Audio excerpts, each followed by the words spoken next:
नमस्कार मित्रांनो, मराठी बिझनेस स्कूलमध्ये आपल्या सर्वांचं स्वागत आहे आणि भन्नाट अशा नवनवीन बिझनेस आयडिया आपण बघत असतो।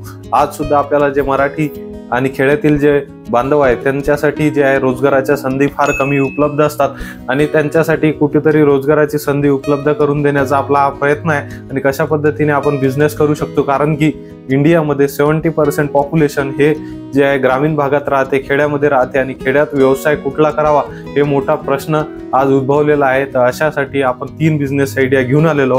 या बिझनेस आयडियाच्या माध्यमातून सुद्धा आपण लाखो रुपये कमवू शकतो आणि निश्चितच आपलं घर जे आहे ते स्टेबल करू शकतो। पहिली बिझनेस आयडिया आहे की ते म्हणजे ग्रेन सप्लाय। ग्रेन सप्लाय आपण 2-3 पद्धतीने घेऊ शकतो। एक तर बेसिक सगळ्यांना माहित आहे की आपण जे आहे खेड्यापाड्यात जे कमी क्वांटिटीमध्ये लोक विकतात तर त्यांच्याकडून परचेस करून मोठ्या क्वांटिटीमध्ये मार्केटमध्ये नेऊन विकायचं आहे। याच्यामध्ये सुद्धा प्रचंड असे मार्जिन आहेत। याच्यामध्ये सुद्धा आपण सुंदर प्रकारे जे आहे आपण 2-3 रुपये जरी किलो मागे राहिले तरी आपण दिवसाला जे आहे आपण जर 5 दिवसात 30 क्विंटल जरी सोयाबीन घेतलं किंवा काही XYZ जर प्रोडक्ट घेतला तर त्याच्या माध्यमातून सुद्धा आपण मोठ्या प्रमाणात जवळपास 90,000 रुपये आपल्याला राहू शकतात।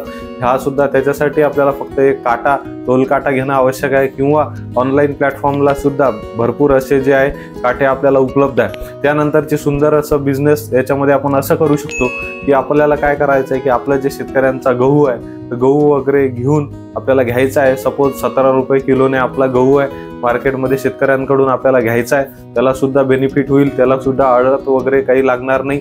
17 रुपयाने आपल्याला घ्यायचा आहे आणि कितीतरी जे दाल मिल वगैरे आहे त्यांच्याकडे आपण त्याची एक वेगळी चाळणी येते आणि त्या माध्यमातून आपण आपला गहू क्लीन करून त्याच्यामध्ये आपलं वेगवेगळ्या पॅकिंगमध्ये पॅक करून आपण मार्केटमध्ये सप्लाय करू शकतो। आणि याच्यामध्ये सुद्धा प्रचंड असे मार्जिन आहे आणि फक्त 150 रुपये क्विंटल याला आपल्याला खर्च येते। म्हणजे 17 आणि 150 म्हणजे झाले आपले 18-18.5 रुपये। 18.5 रुपयाने आपल्याला हा गहू पडत आहे क्लीन करून व्यवस्थित। तर त्याच्यामध्ये सुद्धा आपण जो आहे हा जो गहू आहे तो 4 रुपये पर केजी मार्जिन ठेवून आरामात मार्केटमध्ये सप्लाय करू शकतो होलसेलमध्ये। आणि निश्चितच या माध्यमातून सुद्धा आपला एक स्वतःचा सेपरेट ब्रँड उभा होऊ शकतो आणि बेस्ट क्वालिटी गहू आपल्याला लोकांना द्यायचा आहे। त्याच्यामध्ये जो आहे की आपल्याला जे 496, 2496 सारख्या व्हेरायटी, नर्मदा सागर सारखी व्हेरायटी ज्याची पोळी सुद्धा सॉफ्ट बनते आणि खाण्यासाठी सुद्धा चविष्ट आहे, अशाच व्हेरायटी आपल्याला सिलेक्ट करायच्या आहे। आणि सुंदर या व्यवसायाच्या माध्यमातून सुद्धा आपला शेतकरी बांधव, आपल्या खेड्यातील माणूस प्रचंड अशी कमाई करू शकतो।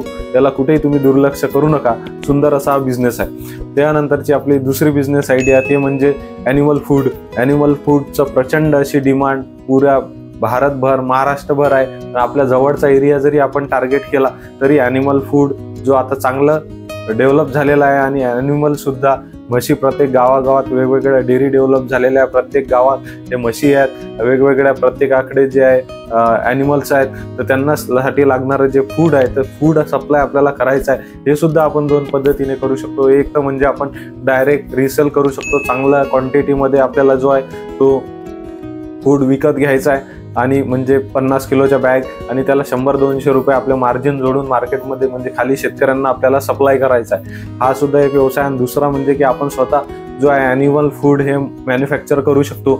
याच्या मशीन फक्त 50,000 रुपयापासून स्टार्ट होतात आणि या माध्यमातून सुद्धा आपण लाखो रुपये कमवू शकतो। याच्यामध्ये जर रॉ मटेरियलचा विचार केला तर मका, गहू, गूळ, मीठ या हे जे रॉ मटेरियल आहे इझिली उपलब्ध होणारे असे रॉ मटेरियल आपल्या या ठिकाणी आहे। आणि या माध्यमातून सुद्धा किंवा ऑनलाईन सुद्धा तुम्ही बरेचसे जे रॉ मटेरियल आहे ते मागवू शकता आणि या माध्यमातून सुद्धा सुंदर असं फूडचा ब्रँड तुमचा उभा होऊ शकतो आणि शेतकऱ्यांना सुद्धा अत्यंत कमी रेटमध्ये आपण देऊन शेतकऱ्याची सेवा सुद्धा करू शकतो। निश्चितच या माध्यमातून सुद्धा प्रचंड अशी चांगली कमाई करण्याची संधी आपल्याला आहे आणि निश्चितच आपण कमावणार आहे। तर हे दोन प्रकारे आपण ॲनिमल फूडचा हा बिझनेस करू शकतो आणि हा सुद्धा खेड्यात मोठ्या प्रमाणात चालेल असा बिझनेस आहे, याचा सुद्धा विचार करण्यास हरकत नाही।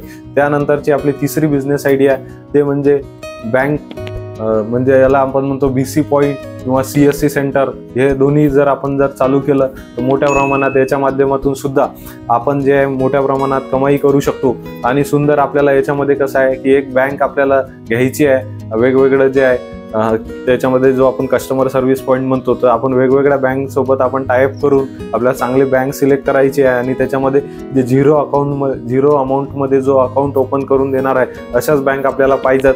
कारण की खेड्यामध्ये जे आहे कुणी पैसे देऊन बँक अकाउंट ओपन करत नाही, त्यामुळे झिरो अकाउंटमध्ये अमाऊंटमध्ये जो अकाउंट बँक ओपन करत असेल तर तेच आपल्याला घ्यायचे आहे। या माध्यमातून सुद्धा आपण मोठ्या प्रमाणात कमिशन आणि जे काही ट्रान्झॅक्शन आहे ट्रान्झॅक्शनवर सुद्धा कमिशन आपल्याला मिळत असते आणि या माध्यमातून सुद्धा आपण लाखो रुपये कमाई करू शकतो। वेगवेगळ्या बँक अशा आहे की ज्यांना आपण लोन सुद्धा जे लोनच्या रिक्वायरमेंट आहे लोकांच्या ते सुद्धा आपण लीड जर दिल्या तर त्याच्या माध्यमातून सुद्धा आपण मोठ्या प्रमाणात कमाई करू शकतो।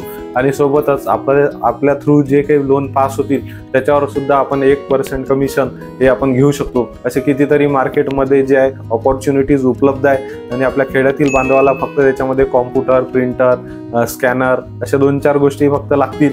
एवढीच आपली काय ते इन्व्हेस्टमेंट आहे आणि अत्यंत कमी इन्व्हेस्टमेंटमध्ये लाखो रुपये कमवण्याची संधी सुद्धा आपल्याला खेड्यामधून ते पण घरच्या भाकरीवर घरी राहून आपण करू शकतो आणि हा सुद्धा सुंदर असा व्यवसाय आपल्यासाठी होऊ शकतो।